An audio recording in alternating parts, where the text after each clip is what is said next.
Charlie Spurway. Welcome to Hi. Tasty Humans. Here in its new home. This is the first one in the new studio, which I'm very happy with. So Thank you you for for coming. having me. For the sake of everybody watching, who are you and what do you do? Who am I? Well, yeah, as you said, I'm Charlie and I'm a psychologist and relationship therapist.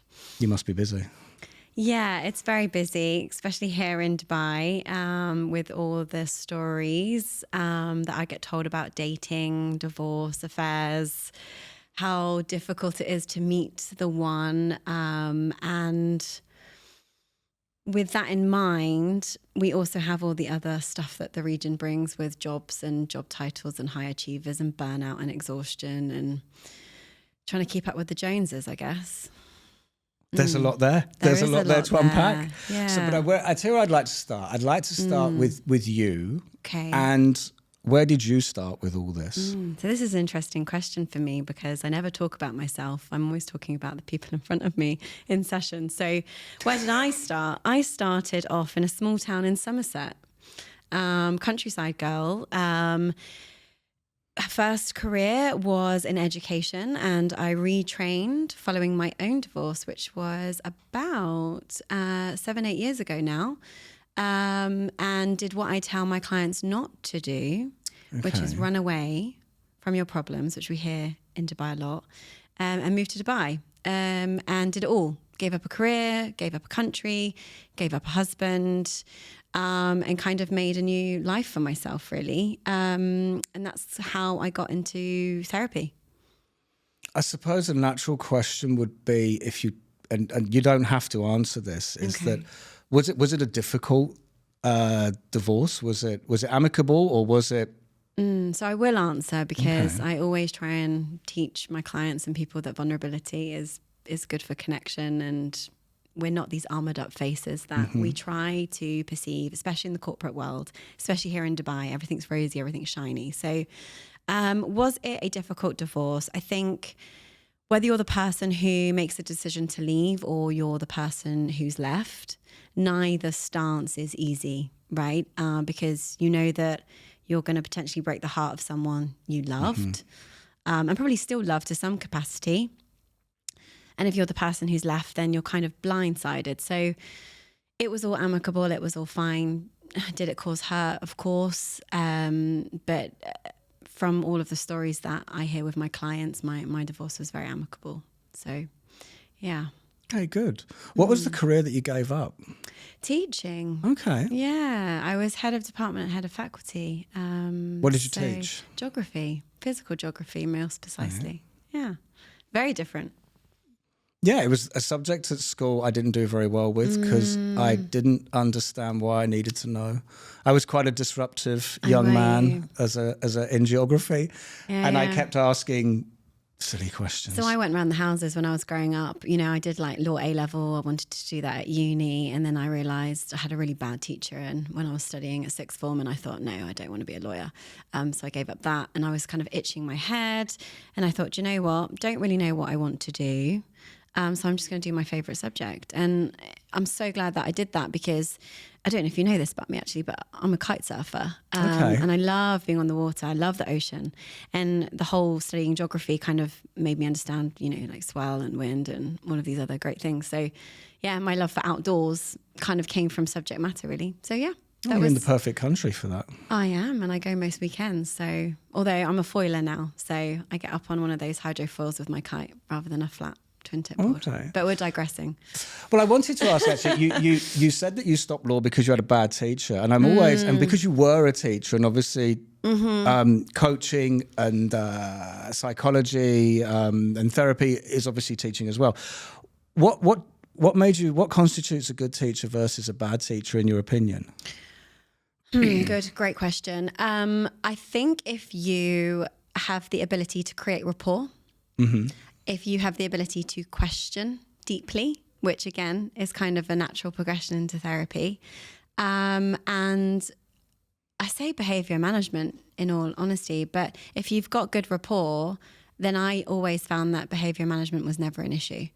I guess I was lucky. Even the labeled naughty kids were always good in my classes, more or less, of the time. So yeah, I was lucky. Okay. Probably would have enjoyed your geography classes. My teacher was a disaster. You know what I mean? Sure. Well, I blamed him for my own failings, you know. Anyway, so in Dubai, relationships. I suppose with all the things that you actually listed, where would you like to start? Sort of, what is it that, you know, sort of, okay, here's a good one, dating apps. You know, this is something that I look at and I think, are these things designed to actually get people together or continue engagement? Well, it's interesting that you've picked dating to start, because when I got here as a divorced woman, I guess it was my first time being single in a very long time. And it's a very different field, shall we say, to being in England and dating and being single. And also, yeah, we get old. Did you know that we age? So the whole field changes. And interestingly, as we age, more people get baggage, right? We get heavier. We wear more accessories of all of our past failings, all of our past heartbreak, those loss of loves. You know, we've been around the houses. Let's put it that way. And when I first started retraining, you know, as part of my university course, you obviously have to do some research, right, in academia. So I actually went into dating and thought, do you know what? I'm hearing so many stories from my male and female friends about how hard dating is in Dubai, right? So then I clicked and go, okay, so is there some sort of tangible relationship between being an expat and how that influences our kind of romantic, in psychology we call it attachment theory, because everyone goes, it's all short term, it's all quite quick, there's a lot of love bombing. What's love bombing? Have you never heard that? So I'll give you Okay. So I got divorced after a 14-year relationship last year, July. Okay. So I have no idea about anything that's kind of new. Okay. Yeah. So what is love bombing? I have a feeling we're going down this We're not going dating down route. that no, God, we're going down the dating route. Okay. So what is love bombing? Love bombing, you'll be safe, because love bombing is normally associated more with males, okay? So love bombing is where at the very beginning, we are giving above normal levels of commitment or interest, or we're giving too many gifts. We're saying maybe I love you far too quickly. We're giving 100 compliments at 100, you know, okay, 100's not the right word, but we're over saying I love you. We're spending way too much time together. If we haven't known them very long and we're talking about, you know, moving in together or dreams of this and that, oh, you're the one, I want to get married to you, you know, basically above normal levels of what we would expect. Interestingly though, people go, oh, this is the one I've been waiting for. This is how it's meant to be. This is what Disney movies make us believe, right? And, you know, one of my big sayings is love in the movies doesn't actually exist. No, it's nonsense. It's a fantasy. Yeah. But the problem is when we go back to the research of it, depending on which way your attachment is skewed, whether you're more avoidant in relationships, which we can go into if you want to, or whether we're more anxious in relationships. So I'm getting a free session. Oh my goodness. Well, 70% of single people are either anxious or avoidantly attached. Okay. Which means they have an insecure attachment system because of all that baggage and all that extra accessories. So the dating pool is even harder.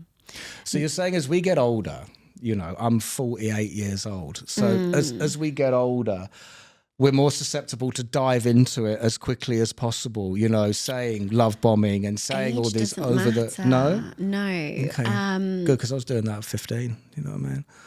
Yeah. You know, get a girl's phone number, I love you. Well, this is the thing, right? So like so again, have you had one breakup, one divorce, one separation, or have you had 50, right? Every time we go through a relationship, we get scathed. And the more we get scathed, the more it impacts how we date moving forward. So am I anxious and, oh my God, I need loads of reassurance? Or actually, am I, whoa, like you stay at arm's length? I don't trust you. I have my heart broken, or the last partner I had, I got cheated on, right? So my trust for you, I'm going to just kind of keep you a bit down there. But either way, being more avoidant or being more anxious doesn't create a secure, loving, healthy, committed relationship. And I haven't answered your question. Sorry. Love bombing. It's the nature of the podcast. At the beginning. We're going off in any much tangent. At the beginning, by a new partner you're dating, right? Whereas I would argue as a relationship therapist, you need healthy, sustainable kind of progression over time, where you're building natural connection, you're building trust, you're building those great things that we all want, basically, even though we say we don't. Do you think there's too much attention paid to, let's say, cliched labeling, right? Can you explain what you mean? 100%. So, it's our first week. Oh, we've been together a month. Oh, it's 3 months. Oh, it's our first argument. You know what I mean? Oh, you're in the honeymoon period. Oh, that was the honeymoon period, you know? It's our 8-month anniversary. It's our 1-year anniversary, you know? And, it's your first big one. Do you know what I mean? It's these, I've always thought it's like, is that there are too many things where you say, or society says, or other couples say, you know, well, you were in the honeymoon period. Now, do you accept that as a couple? And you go, well, you know, yeah, like that's when we were, as a phrase you might understand, at it like rabbits. Do you know what I mean?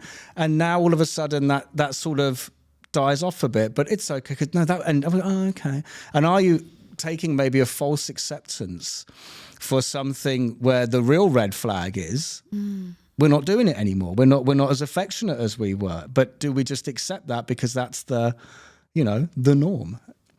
Great question. So we can go down a rabbit hole now about the difference between lust and the difference between love. Very good. So I always say the quicker the fire at the beginning, the quicker the burnout, right?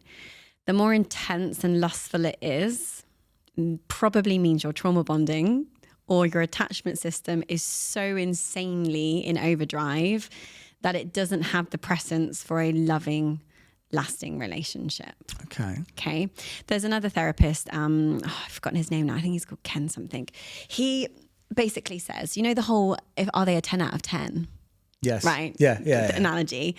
So the spectrum, let's go 1 to 10. He argues that if you deem someone to be an 8, 9, or a 10, you are probably so insanely attracted to them that your whole regulation and nervous system goes completely out of play.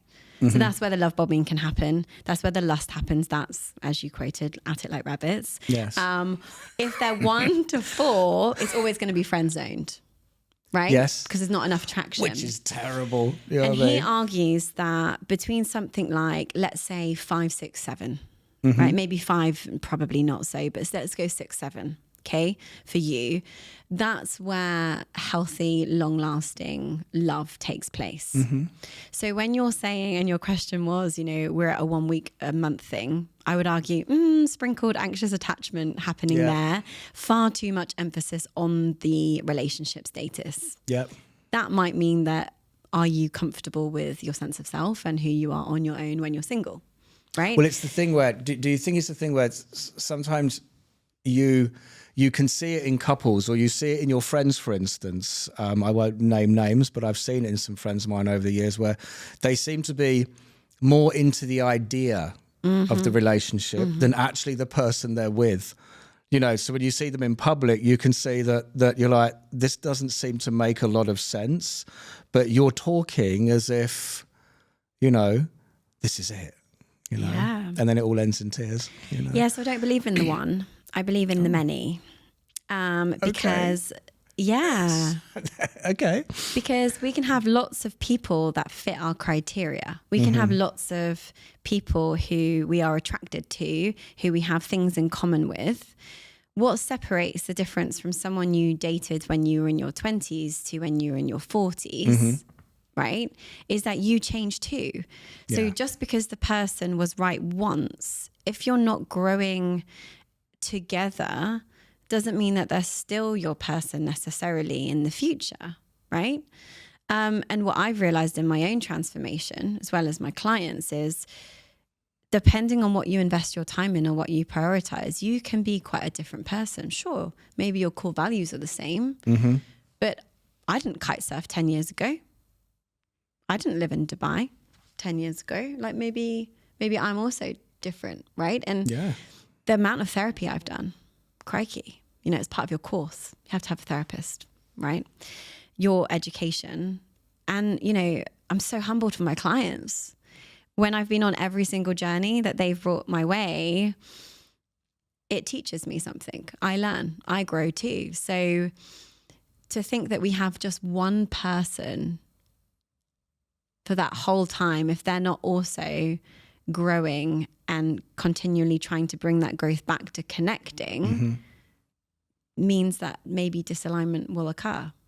Well, I think the problem with the notion of the one is when you build up an ideological blueprint of what you're looking for in your partner, because of maybe the way that life makes it so serious. You know, the minute you choose, you have forever. And you're like, forever? You know, it's the same commitment that you make while choosing a tattoo. You're like, it's going to be on your body forever. You know, you think about these things, you know what I mean? And regret them later, some of them. But the thing is, very much like, there you go, tattoos are like relationships. You never thought that would ever come out. But you shouldn't regret. Huh? Every relationship, regardless how good or bad, teaches you something. True. I'm trying to think if wow, we're in a session. Oh my God. We're not in a session. No, I'm joking. I don't think I've regretted any of mine. No, there's not one of them I thought was a waste of time, you know. But the thing I was gonna ask is that if you've created an idea of the one and, you know, you're almost box ticking and you're going, okay, we're 70% there. Do you think people get more attached to the 30% that's not there and they fixate on that until it drives a wedge between them? Or should people just go on that kind of, if you're, like you said, with the 5, 6, 7, if you think you're 70% there, you're there. That's a good candidate, you know? So, I don't know where to go with this because you think it's a simple question, but my psychological theory brain. I can imagine. Okay, the 1, the 70%. If we are genuinely more avoidantly attached, right, the arm's length people, or maybe we bridge into someone who's got more narcissistic traits, okay, we might be with someone who is great. But once we've gone through, your words, the honeymoon stage, and the realness of relationship comes, okay, maybe we've stopped love bombing, maybe we've stopped the lust, maybe we've stopped that honeymoon stage, they will start to flaw find. They will unconsciously start to pick apart that person's personality or little things that annoy them to then focus. Did you say 30%? Focus on that other potential trajectory of, oh, who's out there? And then you go back to your dating app question earlier, like a shopping basket, right? Yes. It is literally like online swiping shopping. But I talk to my clients about the difference between tofu and steak. I hope you're not a vegetarian or vegetarians listening, so apologies in advance. But go ahead. The app, for example, is like tofu. Okay, it gives us nutritional value. It helps us. It gives us fuel. It keeps us going. But it's short hits, so we need more tofu to keep us going. Whereas if we focus on eating steak, do we agree that it's far more nutritional? It keeps us going for longer. It fuels us for longer, right? We're getting a bigger hit. Relationships are no different. Do you want to waste your time scurrying around with loads and loads of tofu on like constant hitting, like a dating app, for example, or focusing on waiting to having a piece of steak? And it could be that 70% of it's right, but your mind goes, but the 30% tofu, can I go back to my old habits possibly, or thinking, there's better. I think that, sorry, because I won't ever use dating apps, right? Because my problem is we've all been there where you're with your partner, maybe you'll have an argument or they'll do something that annoys you, and you almost have the argument with them in your head, you know, where... How so? Sorry. You've never... Oh, wow, maybe this is just me. No, but it's where you will be frustrated with your partner, and maybe without it actually coming out of your mouth, you're just processing your feelings inside your own internal monologue. Okay. And then building resentment. Just more, maybe just sort of just going, sort of like, not wanting to start a row or a fight, so you just kind of walk away, just going, you know, like that. Okay. But And then they ask you, are you okay? And you said, yeah, I'm they fine. go, yeah, I'm but fine. you're actually You know what I not. mean? But you're actually not. Yeah. So my point We is, won't go into couples therapy right now. That's okay. Keep you safe, Sam. thank you very much. Right, but the thing is, that'll be on part 2. The thing is that so you know, back in what people my age refer to as the day, which is, you know, you would go to a bar, a social place. You'd go to where people congregate. There you go. That's a much better way to put it. Before I just go bars, restaurants, and nightclubs. You didn't go anywhere sort of with large groups of people. And you would look for a partner, find a girlfriend, ask someone out, get a number, stuff like that. Now, let's say you start seeing somebody. You've had a row. You're in bed. They're asleep. You're still brooding over it. What you couldn't do was get up and go back to the bar immediately and go looking for somebody else. Where in a way to make people maybe feel better, or I'm going to look on Tinder or whatever it is, you know, just to annoy you, even though you're asleep and I'm not going to say it to you, you know, and then suddenly see somebody that has accepted them and go, oh, they look nice. And you're back into that phase of this is new, fresh and exciting. And are these apps causing more breakups than they are actually putting people together? So I don't know how counterproductive these things actually are. So when I was doing my research on the influence of being an expat to romantic attachment here, I also went into, because we now live in a globalized world, right? We can get the same products in multiple countries. And then we sprinkle it in with consumerism. Like there's some amazing brands out there who sabotage your electronic devices and make you want to buy them every year, 2 years, right? Go for your upgrades. You know where we're going with that.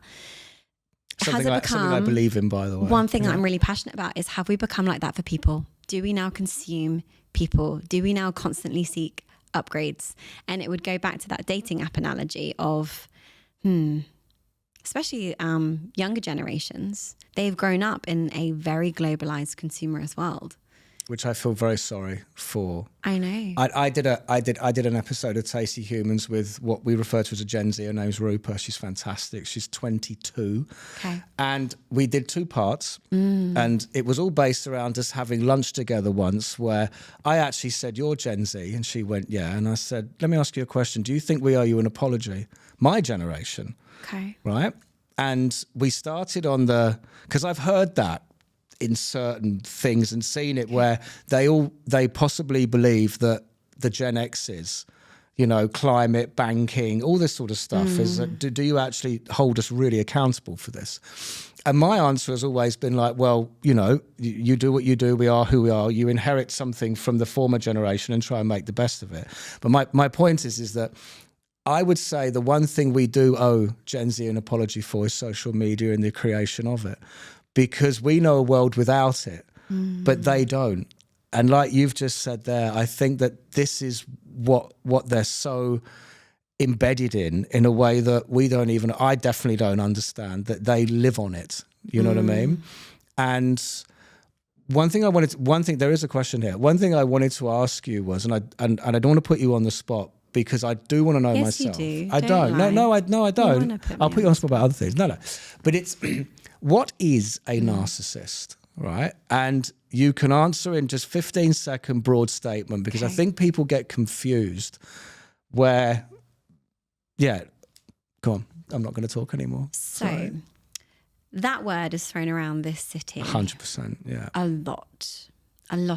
But I think it's just thrown around everywhere, actually, not necessarily here in Dubai or the region. But I don't like to think about the word they are or are not a narcissist. Okay. Good. I've been on recent training with, I don't know if you know her, Dr. Ramya Duvusala. She's basically a clinical psychologist from the States, right? And I was with her in September in London. And she basically gets into this analogy that we stack traits on a continuum line more than saying they are or they are not. Okay. So if there's multiple different types, but we can go into like grandiose, we can go into, do they have a shiny sense of self? Are they giving above normal levels of, charity work, humanitarian work, and their way is, I'm better than you. So it's got this delusional sense of self that whatever I say is right and better than you. Narcissistic trait will start to unpick the personality or sense of self of someone. So I talk to my clients about the North Arrow within us. You know, that gut feeling, is something right or is something wrong? Somebody with narcissistic traits will over time plant enough seeds that start to grow where you then doubt your own belief of a memory or a narrative of something or something you hold as real. Right. So it could be a conversation. It could be an actual event. It could be, I don't know, that we think water's great for us and they will slowly go, no, it's not. You should be doing blah. So it can be on a whole level. Right. And the more these narcissistic traits stack up, we would say, are they more severe or more mild of narcissism as a personality disorder? Now, I guess my training took me there, maybe of my own personal experiences as well as what my clients were. There's a lot of data that suggests narcissistic traits increase in certain cities or more cosmopolitan areas. Yeah. But more interestingly, certain industries as well, which would suggest Dubai is a hub for more narcissistic personality traits of people. Well, I wanted to say thank you for answering that, because I know it's and again, I've never truly understood the name, that nature of what that word means. And I think it's because sometimes you can easily chuck it at somebody. You know, there's actually just maybe being confident, comfortable, or, you know, driven. And, and in the way that you alluded to, the way that we may or may not consume people, you know, do you think with social media, for instance, how it's all become about oneself? So everything is very me. You know, it's an attention game, you know. I don't know, like how, I think maybe to get back on, maybe a little bit back on track, but how do you think social media and apps, and we've gone on dating apps, but the whole constantly updating everybody with what you're doing, how do you think that has affected, have you seen a big effect in relationships with this? Yeah, hugely. I have clients who become addicted to scrolling. Okay. So in the psychology of it, I would be like, what are you scrolling? First of all, what's the topic? Is it, I don't know, fitness people, personal trainers? Are you scrolling psychologists? Are you scrolling kite surfers? Are you scrolling CrossFitters? Like, I don't know, what. Maybe you can divulge what's on your feed. The algorithm takes you down a path. The algorithms are very strange. Yeah, you know, but like I have some clients whose feed is purely around relationships or love. Okay, are you in a healthy relationship? Are you happy? Are you content? Right? If you're constantly reading books about, I don't know, the fantasy world, what's going on in your life that you want to escape? Or are you constantly reading novels on love and romance, right? Again, genuinely what we scroll or what we read or what we watch on Netflix or any socials, we don't want to admit it, but somewhere deep in our psyche, it's what we are craving the most that we're not getting. So we're tofuing again. I watched Squid Game 2 yesterday. Okay. All 7 episodes. I don't know if I'm craving that. Well, it could be that you're addicted, but it was excellent, by the way. So were you? Yeah, it was an excellent program. Good. I haven't watched it. I have to. You should. Yeah, okay. It's dark. You know what I mean? Will do. Oh, maybe that's me. Yeah. But most of the time when we watch things or scroll things, we're seeking connection. We want to be close to someone, especially as expats. Most of us are lonely and we don't want to admit it. Yes, that's true. So we get into unhealthy relationships, or we get into unhealthy connection tactics on social media to feel connected. But then we're consuming, we're pushing people away, or we're being really anxious, or we end up getting love bombed and actually losing ourselves all over again. So we go back to having more baggage, more accessories. We get heavier and heavier as we go through the dating world. Wow. There's a lot there. There is. What a question that springs to mind is, how do you, when you have a client, then how are you trying to figure out what part of this is affecting them the most? Does that make sense? Or could you expand? So I say, for instance, I come to you for your services and I tell you my story, and everything you're saying about love bombing and baggage and previous relationships and doom scrolling and then seeking, and when we start having the sessions, it's like, how do you start to attribute which one to go with first? Are there big glaring personality traits, or?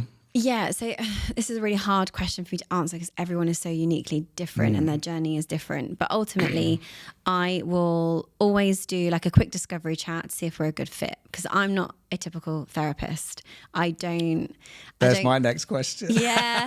It's on my face I don't right up just there. ask how you feel, right? That is important, of course. But because maybe it's my ex Wonder Woman-esque and I've hung my cape up of being the high achiever, whatever, I hold people accountable in a soft but fixed way, if that makes sense. Like, I will keep following up and I'll keep pushing because I've been through it myself, right? I, just like you, have gone through tough relationships. I'm, I guess, more privileged that I've gone back to school to learn about relationships, right? So not only from personal experience, not only from my friends' experience, my clients' experience, and my educational training, it's a very niche package to have, right? Because how can you give couples therapy if you've only known a healthy relationship? Because until things go wrong and we learn and we grow, we can't see the nuggets that need to be worked through. So in answer to your question, first 2 sessions are more for me. History, what's going on, we go through the stories, how is it affecting your health? Are you sleeping? Are you not sleeping? If not, why not? Like, are you addicted to various things? What's going on? How are you in relationships? And I basically start to find out where your biggest areas of discomfort are, challenges, overwhelm, maybe where we're having anxiety, maybe where, we're feeling down, whatever it might be. And then when I listen to people speak, and off air, we talked about friends, partners, family members, anyone in my realm. I try to switch it off because I don't want to be unethical. But you hear things. You hear people's, should we call them blemishes? Yes. Well, no, expand on that a little bit. Like, so you're in a social group and... Yeah, you can just hear it because I listen for what's between the lines, right? And it's quite easy for me to pick up when someone isn't being true, isn't being real. Maybe their bravado, the ego's going, are they more avoidant? Are they more anxious in dating? How do they feel? Are they super needy, clingy? Are they someone who messages you 20 times a day? Or are they someone you don't hear from for 4 weeks, right? Like I don't like labels, but we can place them somewhere on a trajectory. Yeah. Right? Of, are they 5% in or 80% in? I forgot your question, by the way. My question.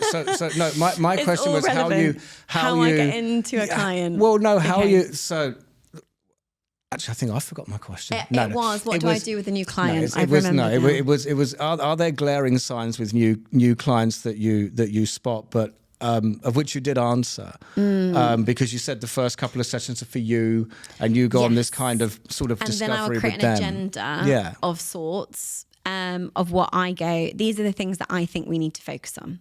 So they might come to me with A, but A is never just A. To me, there's B, C, D, E, F, G, and whatever you come with A, I know that it is most likely affecting all of these other things, for sure. Do you think that most people walk into therapy with A, but they want to say G, but you've got to get them there? Do you know, it's like...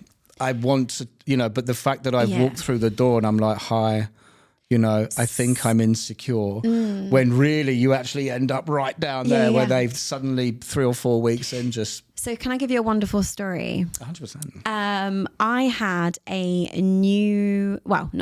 couple come to me. Happy, healthy, right? They wanted to become committed. They wanted to work towards being engaged. They wanted to work towards getting married. They came to me for couples therapy because they wanted me to talk them through conversations that they think they should have, right? Because nobody talks about finances. Nobody talks about triggers. Nobody knows their triggers. Nobody knows how to communicate effectively when we're in an argument, right? We don't want to doom scroll on our phone. Yeah. Or, you know, maybe I've done X, Y, and Z in past relationships and I actually love this person in front of me and I don't want to do X, Y, Z again, right? And it's all happy and it's all healthy and we're 6-8 months in and things are going really well. But I want to be conscious. I want to learn. I want to be a better partner because this person's important. It's basically how they came to me at. So no issues.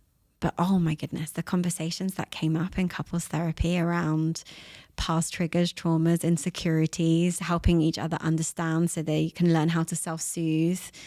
I talk a lot about gremlins. We have that gremlin in our head, you know, the one that takes over, says you're not enough, that there's something wrong with you, that you're not important, you're not loved. And I know that person well. Yes, the gremlin, He will come up in some way always, right?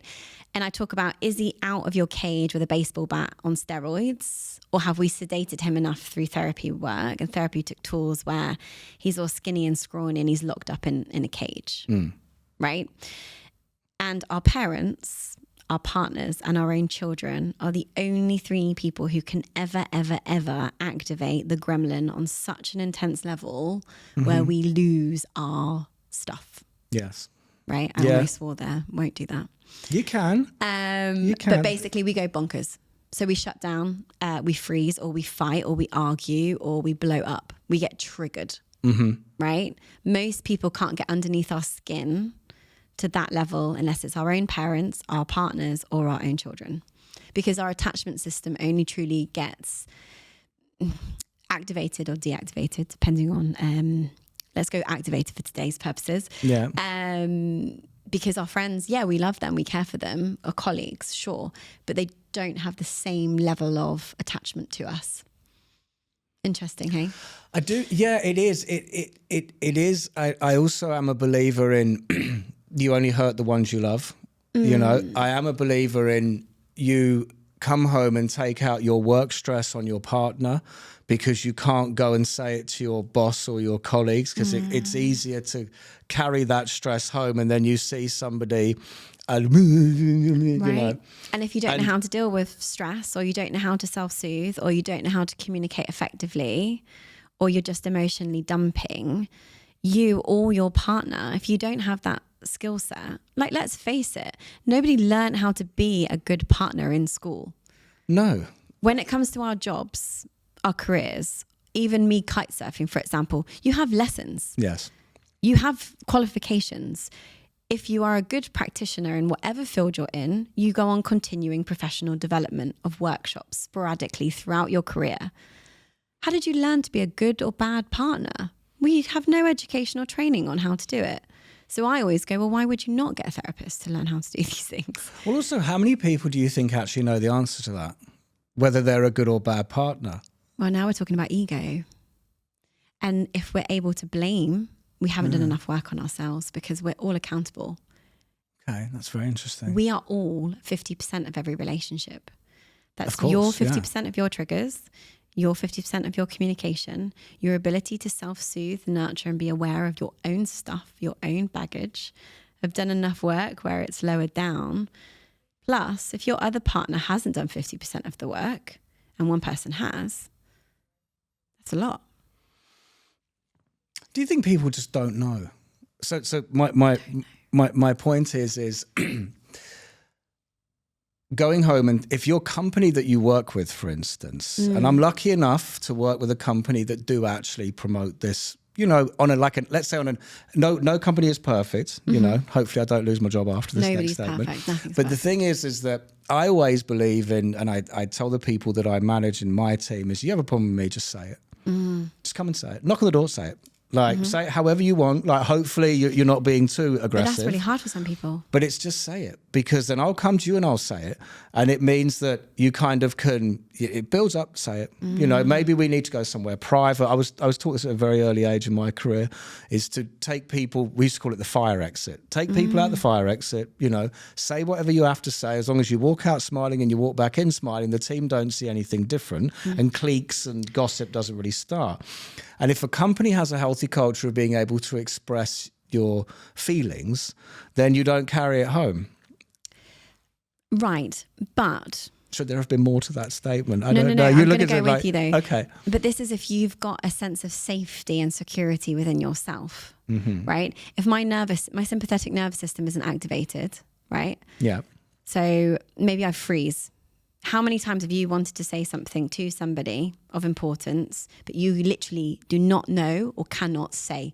So you go, I'm fine, right? Or we try to appease them. So we've got freeze mode, we've got fawn mode, so we appease them. Or we don't know how to deal, so we leave flight mode, okay? Or task after task just to compartmentalize and work through something. Or we have a fight, we argue. See, I've always just said it and then ended up getting in trouble for it, especially in places I've worked with where I've gone to my boss or someone, I've not seen the line between. If you could say and speak your truth, but communicate it in a way that helps the other person feel seen, feel heard, but also validated at the same time you're articulating your misunderstanding or your issue. Well, I think it works in a way possibly where because everyone has a boss, you know, so I had this conversation with somebody last week, which is even if you own a company, you all actually answer to people, even if it's shareholders or stuff like this. Because you're a boss, many of my clients are bosses or C-suites. Doesn't mean they know how to talk about feelings and communicate effectively. Sorry, I didn't quite. They can't necessarily communicate effectively. No, if they have a title and they are a boss. So this is my point, which is, you know, is the boss open to hearing it? You know, so I've gone and said it, and then you get shut down because they don't want to listen to it. You know, this is brilliant. And so this is, and again, because we are still talking about relationships, but everyone's career, and especially the way that now both people in the relationship have careers. You know, I mean, this goes into something else. We've got good time. I might touch upon it later about the difference and the easiness of divorce and everything like this. But it's more to do with if you work in an environment that has that kind of way of just, you see, because in a stressful environment, okay, you can't always say things how the other person would like to hear it. You know, which means if you repeat that for me. So in a stressful working environment where there's pressure, and there should be pressure at work, it's how, you know, sort of people grow and you learn and move forwards, which is in a high pressure situation, as a leader, as a boss, you have to be open to the fact that your team might not say it to you how you want to hear it. Does that make sense? Hence where the fire exit comes in, where like, I need to speak to you. Yeah, I need to speak to you. We go outside and they go, you know, and I think the right boss is the one that can go, okay, like, let's talk about it. Not, don't talk to me like that. I'm your boss. Do you know what I mean? So I think if that chain, C-suite, whoever, you know, like, can be more susceptible to listening to the feedback and dealing with it, then people can go home a bit more cleansed and not go home and take it out on each other, which I think... Yeah, but this is why I'm biased and I say everyone should get themselves a therapist, because everyone goes, oh yeah, what makes a great leader? They'll all say, oh, they're grounded. They've got emotional intelligence. Are they friendly? Can you speak to them? Right? But how many of those people can actually do that? Yeah, I get invited sometimes to do leadership workshops. And it's a great one, communication. Okay. Unfortunately, until we've had several sessions on a deep psyche level of learning what your triggers are, you're not going to be really able to communicate much differently. Yeah, we can stick a Band-Aid on, we can stick a plaster, but we're not getting into the greps of gremlin work, which ultimately makes us hear differently to what is actually being said, or we see things differently than what we actually are seeing. Our gremlin creates narratives. Just because it's a narrative and a story doesn't mean it's true. Yes, yeah. Right? So we might hear, I don't know,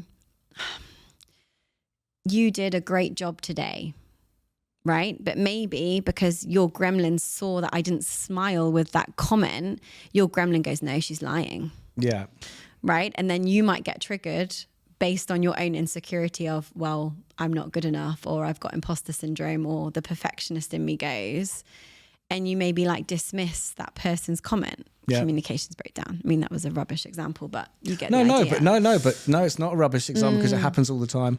Because you go to work in that culture of, especially big corporate businesses, which I've worked in quite a lot, where there are trust issues, there are culture issues, there's gossiping. I do a training class for managers where I say, hands up everybody who's ever gossiped. And then I say, if anyone in the room does not put their hand up, they're a effing liar. And then I say, put the other hand up if you gossiped in the last 7 days, just to let you know you should all be putting your hands up because you definitely have. So we go into this where you don't know what other people's agendas are. You don't know if there's favorites. It's all this kind of thing, all happening all the time at the same time. So when you say somebody goes, good job today, you're like, is that actually like a backhanded compliment? Is that sarcasm? Was there something I did today where it was bad? That gremlin is there. Then sprinkle love and attachment systems on top of it. And that is why romantic relationships are so hard. Oh, wow. And that's not even the half of it. Yeah. What's the other half? That's for part 2. I don't know if we don't have time today. Okay. So, I think, okay, here's an interesting question. And I said this about 10 minutes ago, which is, it's how many people are aware that there's this much, I suppose the right word is minutia in the day-to-day relationship? Do they just, it's this horrible thing where people just think the other one should put up with them because you're my husband or wife. And communication gets very broken until one person says, look, I just can't do this anymore. And then they're almost been blindsided. Yeah. So I would say so many people do not actually hear the cues of what people are saying verbally or physically, right? In body language or what they're saying. Because our own gremlin, our own narrative, or our own version of events. I was going to say pity party, but I thought that might be a bit too harsh. We've just said it. Yeah. Some of us are so out of regulation that we deem ourselves to maybe be in complete victimhood, or we are in such the other extent where we are blaming and everyone else is like, up against us, for example. That is what we see and hear. So in answer to your question, how many people actually know this stuff? Not many. Yeah. Not many at all. And even myself, I still have therapy now because we never can learn enough. We never can grow enough. We never can stop improving, right? When you think of your career, for example, are you the best you could be, or can we keep learning? No, I'm definitely not the best I can be. Right? So when we think about romantic partnerships, it's easier to blame. Do you know why it's easier to blame? Then I don't have to take any accountability for my own actions. Because that hurts. And that's far more difficult to realize that I'm actually not perfect, or I've got areas of weakness, or I've got areas that aren't that pretty, actually. And that's not a nice place to go. So I'm going to blame my old partner. Or I'm going to say every single person I dated, they were mad. They were crazy. Oh my God, you remember that one I dated? Right? That happens all the time. Okay, well, you were half of that relationship. You were half of all those relationships. So what part did you play? And we don't want to go there because that hurts, that's painful, and that's challenging.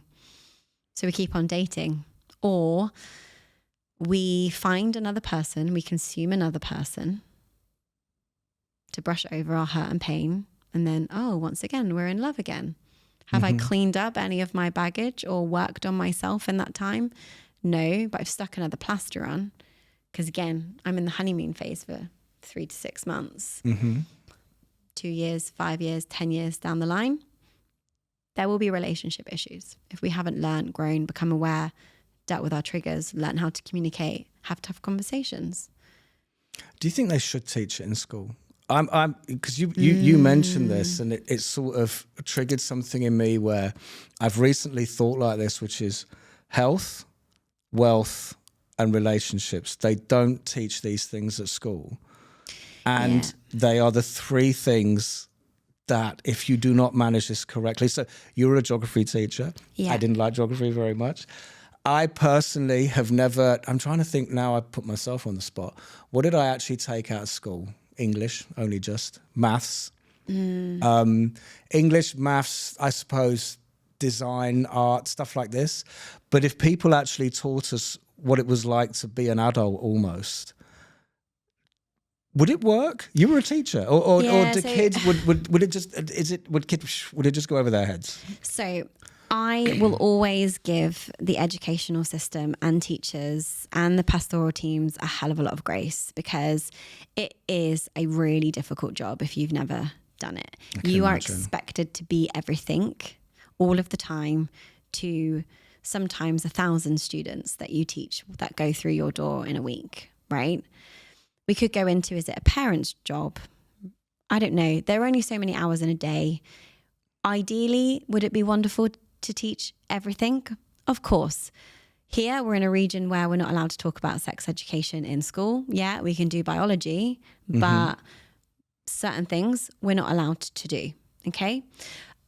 Which is fine. But where does that education then come from? And some of my clients will go through school here and sixth form, go back to a Western uni and get thrown into Freshers Week. Oh, yeah. Oh, my goodness. What are relationships? What is alcohol? What is all the other wonderful things we can get our hands onto?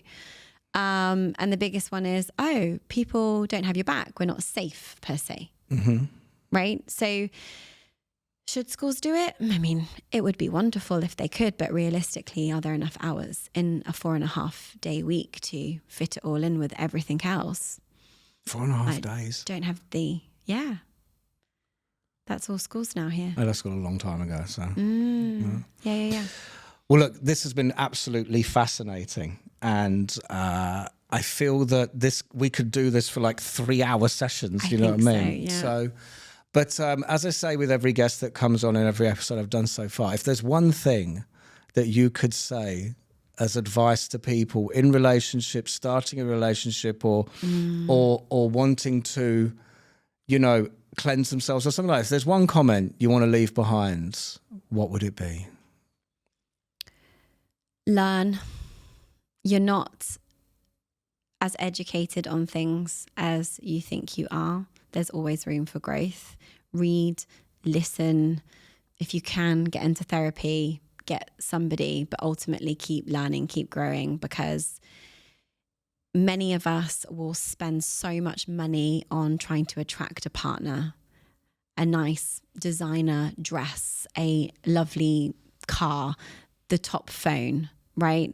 Cosmetic surgery, whatever it is. We will spend so much money on trying to attract a partner, but how many of us actually invest money into our psyche and who we are to keep that incredible partner that we've dreamt of, or because they are few and far between when our matches line up, to keep that partner? And wouldn't it be better if you can learn and grow on how to relationship better before you get to a point where it's sticky and tough? Fantastic. So we'll leave that there. Thank you very much for having me, Sam. Charlie Spurway, thank you so much for doing this. I wish you all the best in the future. Thank you. See you soon. Definitely. Good? What do you think? Yeah, good.